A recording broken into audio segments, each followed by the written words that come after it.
పల్నాడు జిల్లా పిడుగురాళ్ల పట్టణంలో వాడివేడిగా కొనసాగుతున్న ప్రభుత్వ జూనియర్ కాలేజ్ ఆక్రమణ అంటూ వస్తున్న ప్రచారంపై స్పందించిన ఎంఆర్ఓ మధుబాబు ప్రభుత్వ కాలేజ్ స్థలంలో అక్రమంగా దారి పోశారు అంటూ కాలేజ్ కమిటీ వారు ఇచ్చిన అర్జీని కూలంకషగా పరిశీలించగా కాలేజ్ సంబంధించిన భూమి పూర్తిగా నిరుపయోగంగా ఉంచడంతో పట్టణ ప్రభుత్వ కార్యాలయాలు అభివృద్ధి చెందాలనే ఉద్దేశంతో గత ఎంఆర్ఓ గుంటూరు కలెక్టర్కు కోర్టు స్థలం మరియు క్రీడా ప్రాంగణం కొరకు ఓ రిపోర్టు పంపించారన్న మధుబాబు.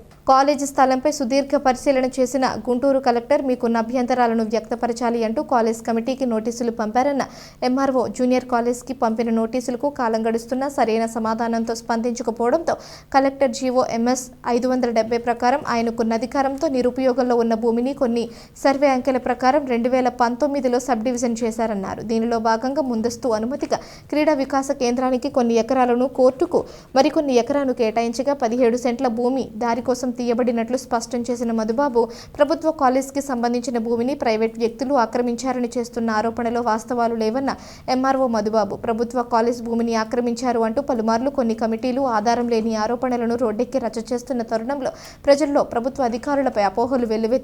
కాబట్టి కాలేజ్ స్థలం ఆక్రమణకు గురి కాబడలేదని ప్రజలకు ప్రత్యక్షంగా తెలియజేస్తున్నామన్న మధుబాబు.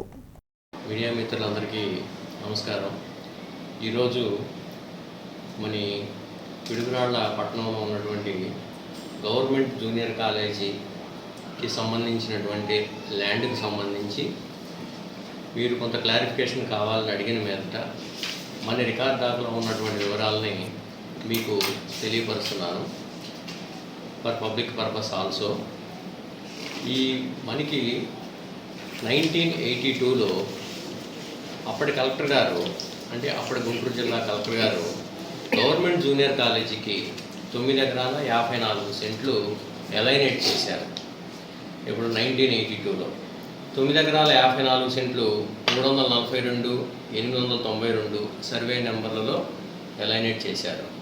ఎలైనేట్ చేసిన తర్వాత కాలేజీ ఎస్టాబ్లిష్ అయిన తర్వాత కాలేజీ వాళ్ళు ఆ 9 ఎకరాల 54 సెంట్లలో మొత్తం ల్యాండ్ కూడాను యూటిలైజ్ చేసుకోకుండా చాలా ల్యాండ్ ఖాళీగా ఉండటం వల్ల ఈ చెట్లు, పిచ్చి చెట్లు, పూర్వం మనకి బ్యారన్ ల్యాండ్ కింద ఉండటం వల్ల మనకి పిడుగురాళ్ల పట్టణంలో అభివృద్ధి చెందుతున్నటువంటి పిడుగురాళ్ల పట్టణంలో మనకి వేరే గవర్నమెంట్ బిల్డింగ్స్ కూడాను స్థలం అవసరం కాబట్టి ఆ స్థలానికి మనకి ఎక్కడ గవర్నమెంట్ ల్యాండ్ అవైలబుల్గా లేని సందర్భంలో అప్పుడు మనకి వేరే గవర్నమెంట్ బిల్డింగ్స్ కట్టుకోవడానికి గవర్నమెంట్ ఆఫీసులకి మనకి ల్యాండ్ అవసరమయ్యి అప్పుడు ఉన్నటువంటి తహసీల్దారు మనకి కలెక్టర్ గారికి ఒక రిపోర్ట్ పంపించారు, గుంటూరు కలెక్టర్ గారికి. దాంట్లో గవర్నమెంట్ జూనియర్ కాలేజీకి అలాట్ చేసినటువంటి 9 ఎకరాల 54 సెంట్లలో 6 ఎకరాలు 3 సెంట్లు వాళ్ళ యూటిలైజేషన్లో లేదు, వాళ్ళ వాడకంలో లేదు, వాళ్ళు పూర్తిగా వదిలేసి ఉన్నారు. కాబట్టి ఈ ల్యాండ్ని మనం గవర్నమెంట్ రెజ్యూమ్ చేసుకొని దాన్ని ఫర్దర్గా అదర్ గవర్నమెంట్ ఆఫీసెస్కి, గవర్నమెంట్ కాంప్లెక్స్లకి, బిల్డింగ్లకి, వాటికి 91 సెంట్లు క్రీడా వికాస్ కేంద్రానికి ప్రపోజ్ చేయడం జరిగిందనమాట. ఇప్పుడు ఈ రెండు కూడుకుంటే 5 ఎకరాల 92 సెంట్లు వస్తుంది. మనం ఇక్కడ రెజ్యూమ్ చేసుకుంది 6 ఎకరాల 3 సెంట్లు, ఏది గవర్నమెంట్ జూనియర్ కాలేజ్ నుంచి రెజ్యూమ్ చేసుకుంది. ఇక్కడ ఉన్నటువంటి 11 సెంట్లు ప్లస్ మీ కింద చెప్పినటువంటి 382 అండ్ 892 సర్వే నెంబర్లో మనకి ఎగ్జిస్టింగ్ పాత్లో ఒక 6 సెంట్లు ఏదైతే మిగిలిందని చెప్పానో ఈ 6 సెంట్లు ప్లస్ ఈ 11 సెంట్లకి సంబంధించి ఒక 17 సెంట్లకు సంబంధించి మనకి 342 B2Bలో 17 సెంట్లకు సంబంధించి రోడ్డుని మనం బైఫర్కేషన్ చేసి సబ్ డివిజన్ చేయడం జరిగింది. అది కూడా 2019 సంవత్సరంలో జరిగిందనమాట. ఇప్పుడు మనకి ఇదంతా తీసేసిన తర్వాత ఇప్పుడు గవర్నమెంట్ జూనియర్ కాలేజ్ అనే అండ్ ఈ కాలేజీ కమిటీ ఏదైతే ఆరోపిస్తుందో ఈ 17 సెంట్లు కూడాను కాలేజీకి సంబంధించింది అనేది ఏదైతే ఆరోపిస్తుందో దాంట్లో వాస్తవం లేదు. అది 2019 నుంచి కూడాను రెవెన్యూ రికార్డ్ దాఖలా 342 B2B దాఖలా, ఆ సర్వే సబ్ డివిజన్ దాఖలా, అది పాత్ దారి పోరంబోకు కిందనే చూపించడం జరిగింది.